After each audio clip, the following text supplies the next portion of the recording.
아합과 이세벨 시대 때 이스라엘의 갈멜산에서 바알 선지자 450명, 아세라 선지자 400명, 그리고 여호와의 선지자 1명이 누가 진짜 신인지 가려내기 위해서 싸움을 했습니다.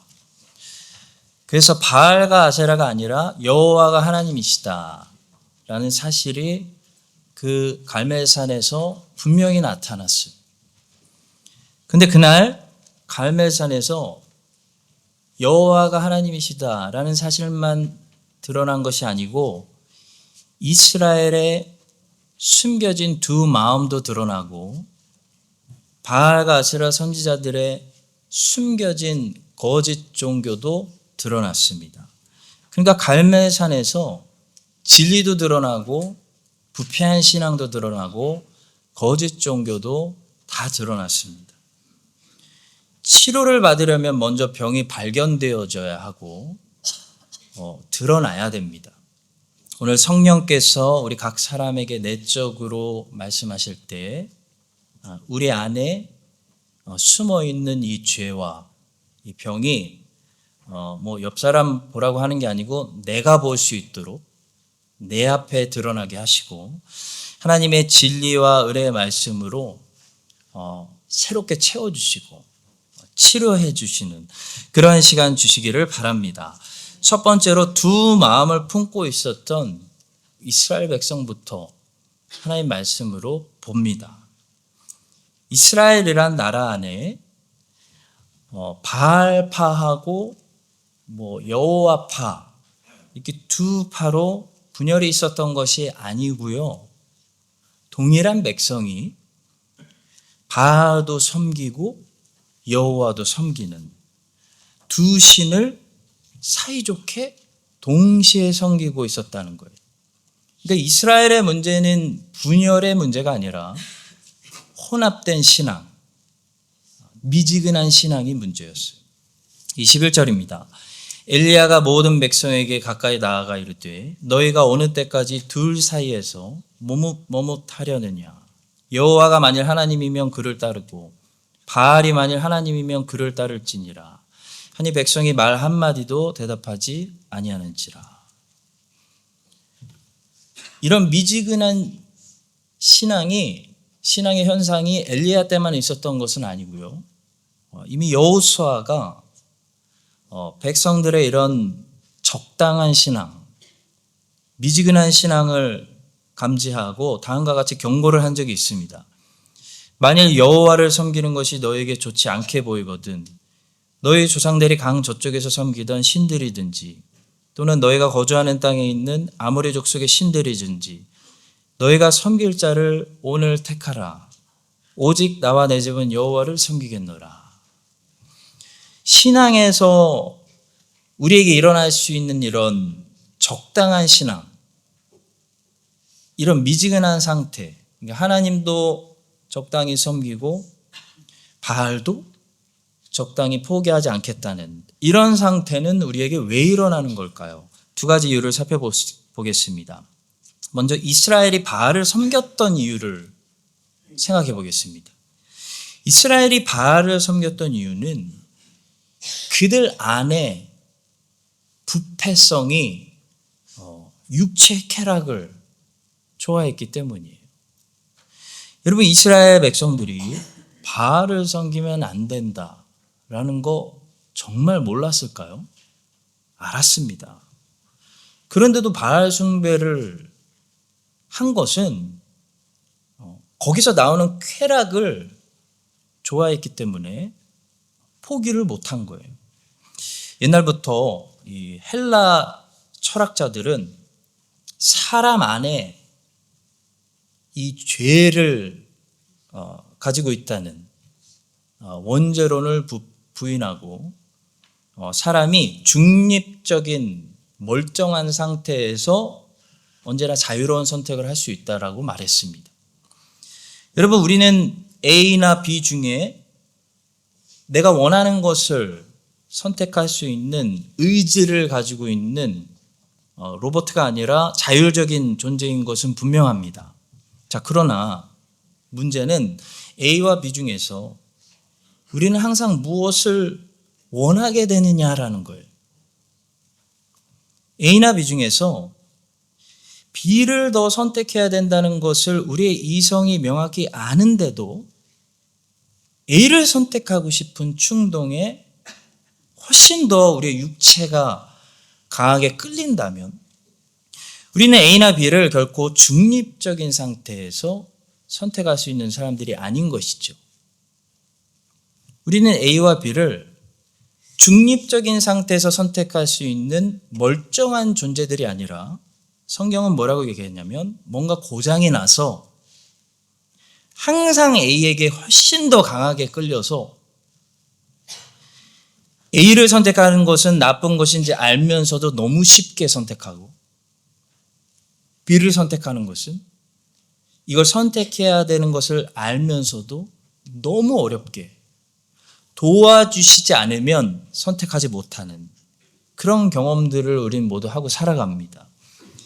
선을 행하는 것은 어렵기 때문에 힘이 필요하고 내적으로 주시는 은혜가 필요하고 악을 행하는 것은 내추럴해요.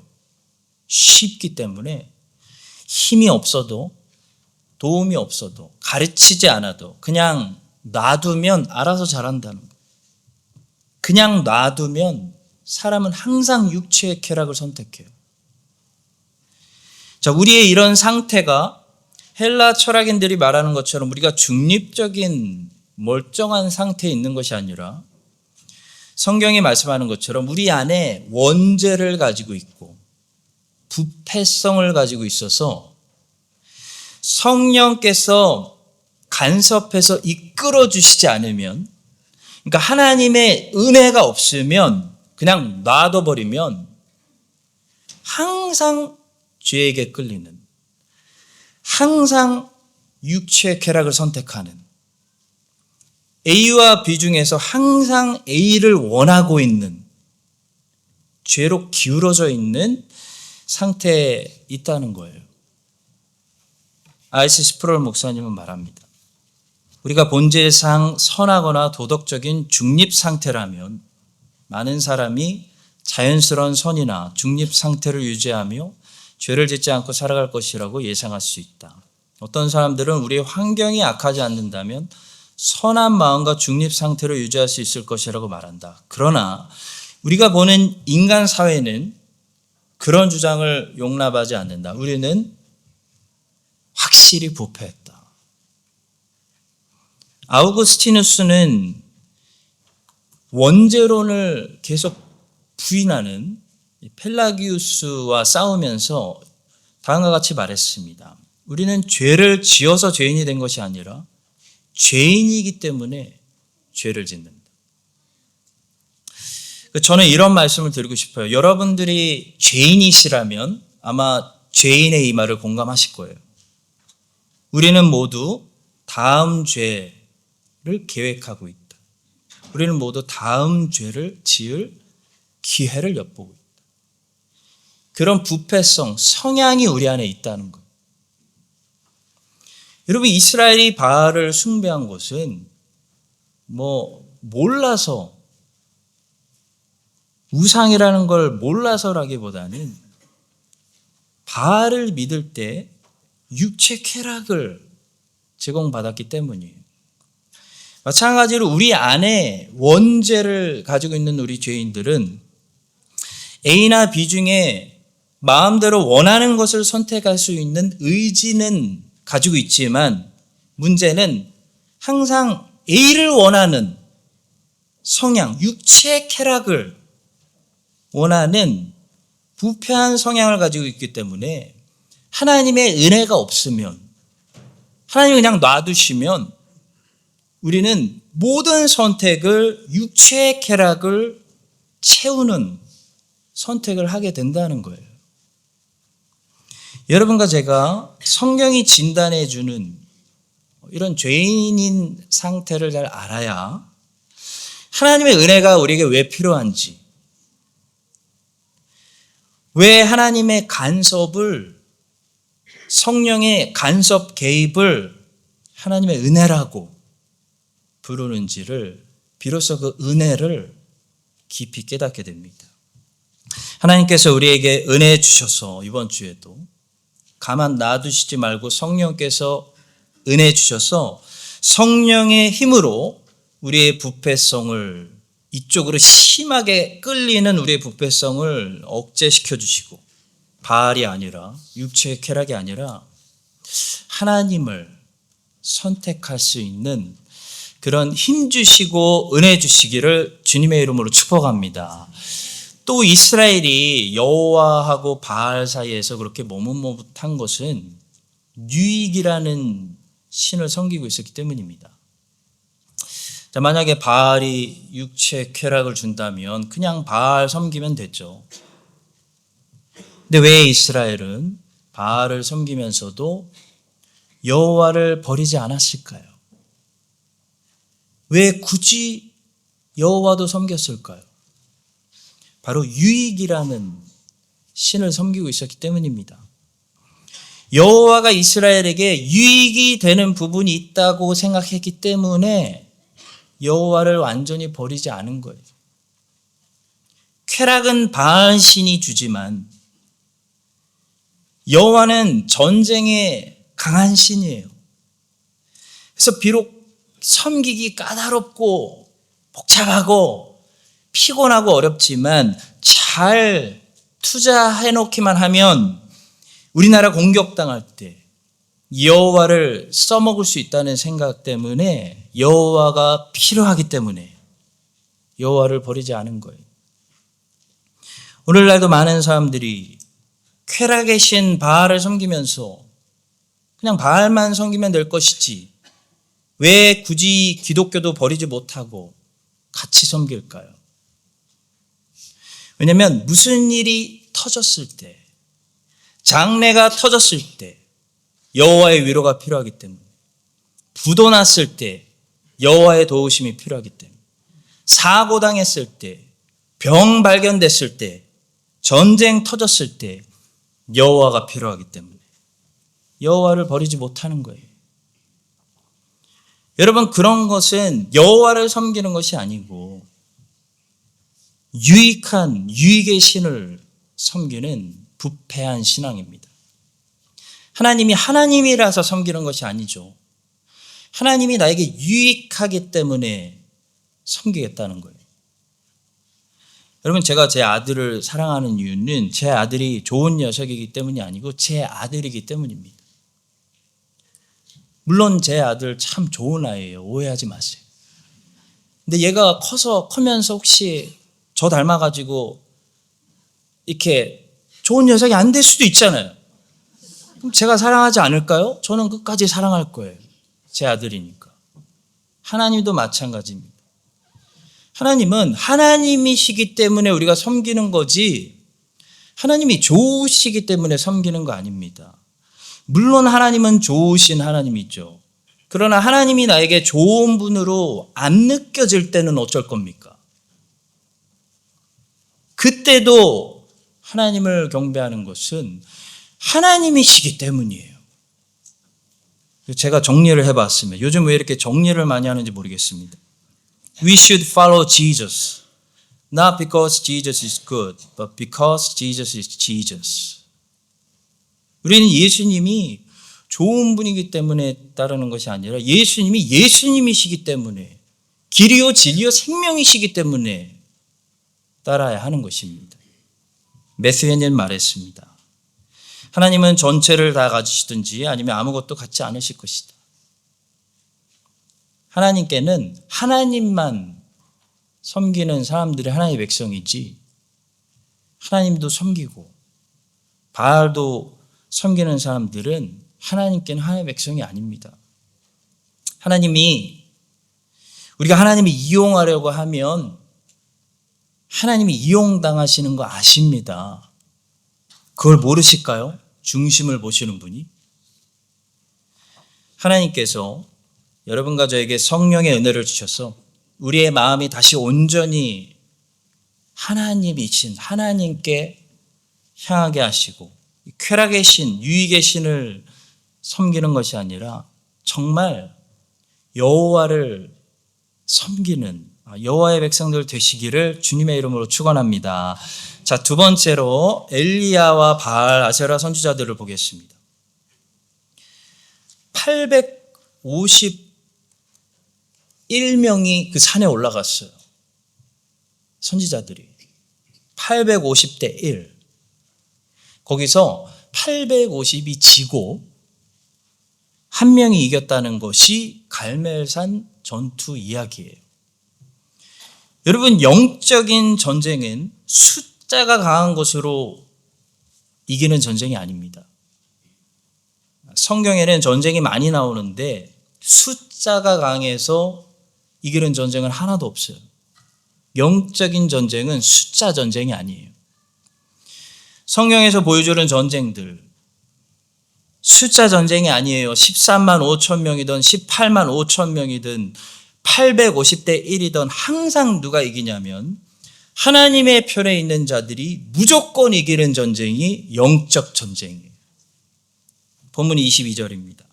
엘리야가 백성에게 이르되 여호와의 선지자는 나만 홀로 남았으나 바알의 선지자는 450명이로다. 대통령은 다수가 뽑지만 진리는 다수가 결정하는 것이 아닙니다. 진리는 하나님이 혼자 결정하시는 거예요. 왜냐하면 예수 그리스도가 진리이시기 때문이에요. 그래서 80억이 반대해도 80억이 다 틀리고 하나님 혼자 맞는 거, 그게 진리예요. 그래서 여러분, 말세에 살아가시면서 다수의 소리라고 막 따라가시면 안 됩니다. 예수님은 많은 사람들이 다수가 멸망으로 인도하는 넓은 길로 다닌다, 좁은 길로 가라 경고하셨어요. 마가복음 1장 보시면 예수님이 점점 유명해지세요. 인기가 막 올라가요. 그래서 엄청난 사람들이 몰려들기 시작하는데 팀 켈러 목사님은 거기에 이런 주석을 달았습니다. 시몬이 많은 무리가 찾아왔다고 말하자 예수님은 속히 그곳을 떠나자고 말씀하셨다. 예수님은 밀려오는 인기의 물결을 뿌리치셨다. 왜 그럴까? 모여드는 사람들의 숫자보다는 사람들이 보이는 반응에 더 관심이 많으셨기 때문이다. 예수님께서는 우리의 숫자를 보고 감동하시는 분이 아니에요. 우리의 반응을 보고 계십니다. 숫자는 예배를 측정하는 수치가 아니라 인기를 측정하는 수치입니다. 우리 교회 주보에 지난주 예배 참석 인원 숫자가 나오죠. 그냥 참고하시라고 적어 놓는 거지. 그 숫자가 우리가 참된 예배를 잘 드렸는지 실패했는지 예배를 측정하는 수치는 아니에요. 숫자는 예배가 아니라 인기를 측정하는 수치입니다. 그래서 저 숫자가 올라가면 무슨 뜻이냐면 한인장로교회가 인기가 많다는 것을 얘기하는 거예요. 근데 인기 많은 교회가 된다고 거기서 참된 예배를 드리는 교회가 되는 것은 아니기 때문에 깨어 있어야 됩니다. 어마 본백이라는 미국의 어떤 여성 작가는 이런 말을 했습니다. 인기를 성공과 혼돈하지 말라. 마돈나는 인기 있는 사람이고 헬렌 켈러는 성공한 것이다. 인기하고 성공하고 우리는 헛갈리면 안 돼요. 혼돈하면 안 돼요. 많이 모였다고 예배 잘 드린 거 아니에요. R.C. 스프롤 목사님은 동일한 마가복음 1장을 보면서 이런 주석을 달았어요. 이 인기가 전적으로 좋은 것만 아니었습니다. 사람들이 너무 많이 모여서 예수님께서 그 도시에 들어갈 수 없었다. 사람들은 많이 모였는데 교회에 정작 예수님이 들어가실 공간이 없다. 그래서 할 수 없이 한적한 곳에 머물러야 했습니다. 슬프게도 군중의 압도적인 열망이 예수님의 메시지 때문이 아니라 그분의 치유의 손길 때문이었다는 것이 분명합니다. 그들은 자신들의 고통과 자기들의 괴로움에서 벗어나고자 했습니다. 다시 말해 그들은 영혼보다는 육체에 더 관심을 가졌습니다. 자기들의 문제, 자기들의 고통에서 벗어나려고 마가복음 1장에 그렇게 몰려왔다는 거예요. 성도 여러분, 교회는 교회이기 때문에 500명 모이는 교회가 50명 모이는 교회에 이기는 거 아닙니다. 진리의 전쟁은 수의 전쟁이 아니에요. 5명 모여도 5명이 참된 예배자이고 예수님의 거룩한 제자라면 5명이 500명 모이는 교회에 이기는 거예요. 그 영적 전쟁은 그런 거예요. 엘리야는 850대 1로 이겼어요. 근데 8,500명 왔어도 엘리야가 이겼을 거예요. 엘리야가 이기는 거예요. 엘리야가 진리에서 벗어나지 않고 하나님의 편에 서고 하나님께 참된 이렇게 정성스러운 예배를 드리고 주님의 뜻에 순종하는 한 바알 선지자들 몇 명 몰려와도 엘리야가 항상 이기는 것입니다. 여러분, 우리 교회가 이 사실을 지금 깨달아야 돼요.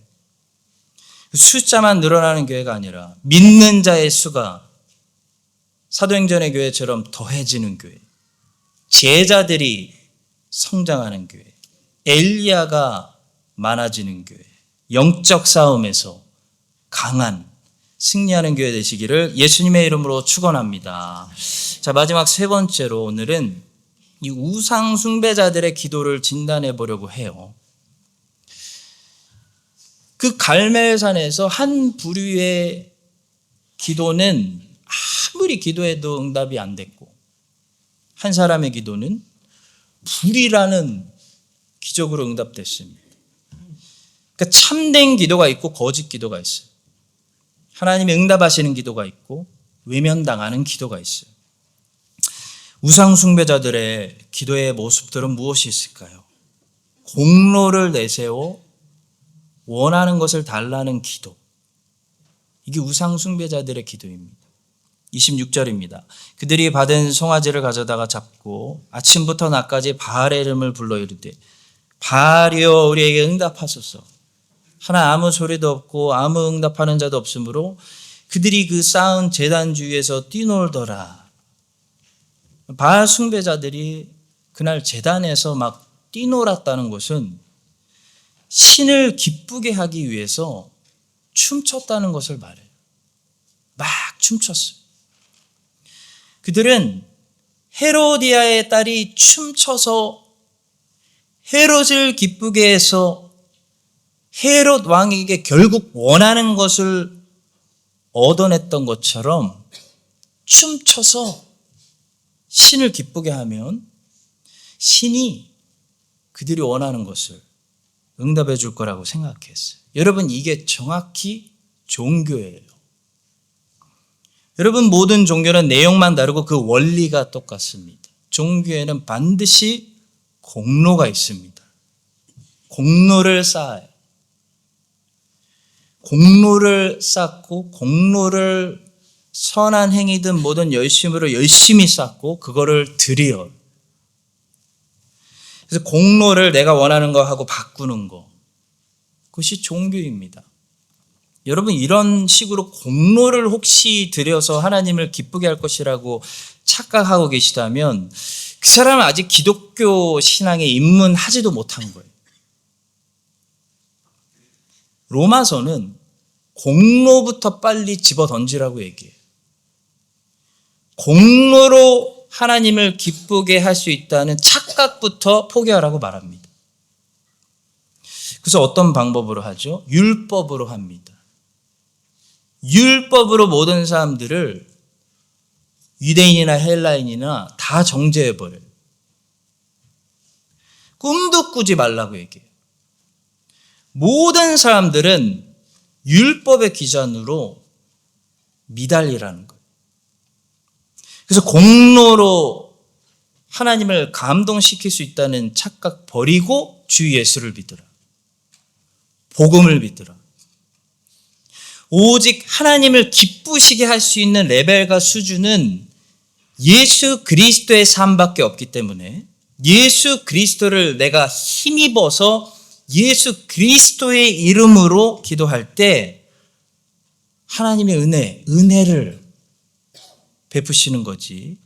우리의 공로로 나가면 하루 종일 춤춰도 하나님 기쁘게 하지 못한다. 그것부터 말씀하십니다. 여러분, 하나님이 제일 싫어하는 게 있다면 공로예요, 공로. 하나님이 제일 싫어하시는 말이 뭘까요? 내가 했잖아. 내가 세웠잖아. 내가 한 거잖아.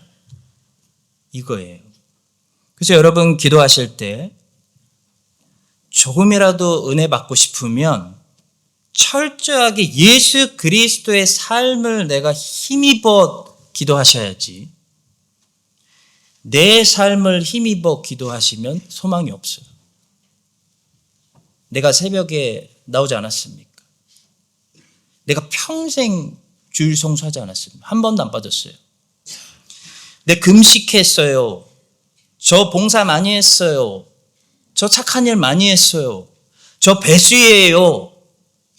이런 거 의지해서 혹시 공로 내세우면서 하나님께 기도하시다가는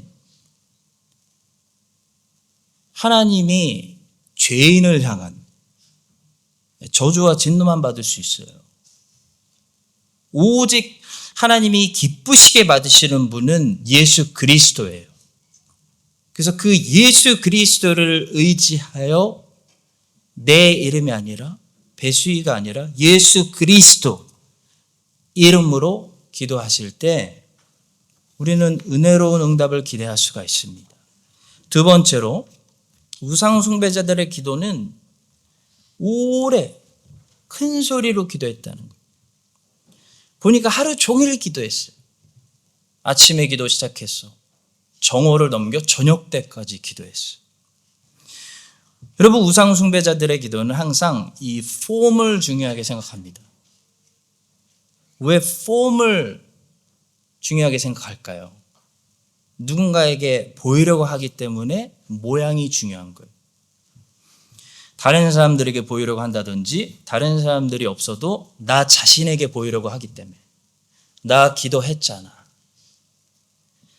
그러니까 기도를 들으시는 하나님에게 집중하지 않고 기도하고 있는 나에게 집중하다 보니까 폼만 계속 발전해. 그것이 바리새인들의 기도죠. 그것이 우상 숭배자들의 기도입니다. 여러분, 시편에 보면 기도의 모델을 우리에게 보여주고 있는 시편에 보면 폼이 있는 게 아니에요. 폼이 없어요. 그냥 터지는 대로 진지하게 그러나 열정적으로 기도하고 있는 거죠. 오죽하면 탄식시라고 하겠습니까? 근데 우상 숭배자들의 기도를 보면은 오래 기도하고 큰 소리로 기도하고 미친 듯이 떠들었다고 말하고 있습니다. 29절입니다. 이같이 하여 정오가 지났고 그들이 미친 듯이 떠들어 저녁 소재 들을 때까지 이르렀으나 하루 종일 기도한 거예요. 아무 소리도 없고 응답하는 자나 돌아보는 자가 아무도 없더라. 이 이교도들 기도하는 거 이렇게 좀 주목하시면 이교도들의 기도는요, 옆에 있는 사람들이 저 사람 기도하는구나를 반드시 알아차릴 수 있게 기도해요. 바리새인들이 기도할 때 지금 저 바리새인이 저기 서서 기도하는구나 다 알았어요. 무슬림들이 기도하면 길 가다가도 돗자리 깔고 기도하니까 다 알아요. 무슬림 기도하는구나. 힌두 사람들 이렇게 제단 크게 만들어 놓고 향 피우면서 기도하면요, 옆에 있는 사람들이 다 알아요. 기도하는구나. 터치하지 말자. 기도 시간이구나. 근데 예수님은 반대로 말씀하셨어요. 모르게 해라. 티내지 말아라. 골방에 들어가서 문 닫고 은밀하게 비밀 중에 기도하라고 하셨어요. 왜냐하면 기도는 뭘까요? 기도가 뭐길래? 기도는 그 특성상 들으시는 하나님께 집중하는 것이기 때문이에요. 하나님의 뜻에 다시 나를 가져다가 맞추는 처절하게 씨름하는 시간이 있죠. 그게 때로는 고통스럽기 때문에, 내 육체가 싫어하고 거부하기 때문에. 그렇지만 하나님의 뜻에 내 육체를 쳐서 복종시켜 맞추려고 씨름하는 시간이 기도이기 때문에 이 참 그리스도인의 참된 기도는 안 보는 게 좋아요. 옆에 사람이. 안 볼 때 하는 게 맞아요. 옆에 사람들이 보면 놀랄 수 있어요. 너는 기도할 때 내 골방에 들어가 문을 닫고 은밀한 중에 계신 내 아버지께 기도하라. 은밀한 중에 보시는 내 아버지께서 갚으시리라. 또 기도할 때 이방인과 같이 중언부언하지 말라. 그들은 말을 많이 하여야 들으실 줄 생각하느니라. 기도는 씨름입니다. 하나님께 비명 지르기도 하고 하나님의 뜻에 나를 처복종시키는 몸부림이에요. 몸부림. 기도는 사실 그래서 비밀 기도는 사람이 안 보는 게 좋습니다. 우리 남편들 멋있는 줄 알았는데 알고 보니까 하나님 앞에서 부르짖고 비명 지르고 하는 거 아내들이 보면 놀랄 수 있어요. 그런 모습 보여주지 마세요. 하나님만 보시면 돼요. 하나님, 제 애들은 제가 슈퍼맨인지 아는데요. 저는 하나님 도움이 너무 필요해요. 하고 비명 지르는 게 기도예요. 하나님께 조용히 나가서 몰래 기도하시는 여러분들에게 하나님 아버지께서 듣고 계십니다. 들으시고 선하신 대로 응답해 주시기를 축원합니다. 우상 숭배자들의 기도는 자기 몸을 상하게 하는 기도였어요. 28절 보세요. 이에 그들이 큰 소리로 부르고 그들의 규례를 따라 피가 흐르기까지 칼과 창으로 그들의 몸을 상하게 하더라. 기도하면서 몸을 상하게 하면, 학대하면 응답이 더 잘 올 거라는 이 생각이 옛날부터 있었어요. 금욕주의에서 나오는 생각이죠. 이 생각이 금욕주의죠. 그래서 여러분 혹시 금식을 하더라도 금식이 하나님께 단식 투쟁이 되지 않도록 조심하셔야 됩니다. 금식은 항상 다이어트가 되지 않게 조심하셔야 되고 단식 투쟁이 되지 않게 하셔야 돼요. 하나님 내 기도 안 들어주면 확 죽어버릴 거예요. 그건 단식 투쟁이죠. 협박이에요. 협박. 기도가 아니에요. 바알 숭배자들이 하는 거예요. 이교도들이 하는 거예요. 불 안 내려주면은 칼로 몸 상하게 해서 죽어버리겠다는 거예요. 그런 마음으로 기도하면 안 됩니다. 우리는 하나님의 좋으심, 아버지 하나님의 선하심을 믿음으로 믿고 기도해야죠. 단식 투쟁하면서 바알 숭배자들처럼 학대하면서 기도한다고 하나님 충격 먹지 않으십니다. 옆에 사람들이 충격 먹죠. 끝으로 우상 숭배자들이 저렇게 춤추고 큰 소리 부르고 하루 종일 몸 상하고 해서 얻은 결과가 뭐냐면 철저하게 아무 일도 일어나지 않았다는 것입니다. 저는 이 부분이 오늘 설교를 준비하면서 제일 쇼크예요. 여러분, 우상은 마귀가 아닙니다. 혼돈하지 마세요. 마귀는 악한 일이라도 할 수 있는 능력이 있죠. 우상은 아무것도 아니기 때문에 우상을 열심히 내가 평생 숭배했는데도 우상이 주는 건 뭐냐면 무응답, 아무것도 주지 않는다. 우상은 악한 일을 하는 능력이 없어요. 우상은 살아있는 게 아니에요. 우상은 허상이에요. 나는 우상을 보고 있고 나는 우상에게 말하고 있지만 우상은 그 화면 너머의 우상은 내가 누군지 몰라요. 내 인생에 말하지 않아요. 나의 존재를 몰라요. 우상은 허상이에요. 사람이 만들어낸 거예요. 그래서 우상 숭배를 열심히 하면 그때 쾌락이기 때문에 우상 숭배를 열심히 하면 쾌락을 얻지만 항상 그 최종 결과가 뭔지 아십니까? 우상이 주는 최종 결과 인생에 아무것도 남는 게 없다는 거예요. 허탈감이에요. 세월 낭비예요. 시간 낭비예요. 철저한 무응답, 잔인할 정도로 나를 모르는 알지도 못하고 듣지도 못하고 말하지도 못하는 철저한 무응답이 우리가 우상숭배를 열심히 하면 나중에 거두게 되는 쓴 열매입니다. 29절입니다. 이같이 하여 정오가 지났고 그들이 미친 듯이 떠들어 저녁 소재 들을 때까지 이르렀으나 아무 소리도 없고 응답하는 자나 돌아보는 자가 아무도 없더라. 아무것도 주는 게 없다. 여러분, 그래서 우상숭배를 평생 열심히 해서 그때그때 쾌락을 얻으며 살았던 사람들이 나중에 늙으면 허전함을 견디지 못하는 거예요. 남는 게 없으니까. 아무것도 없어요. 자꾸 과거 일만 추억해요.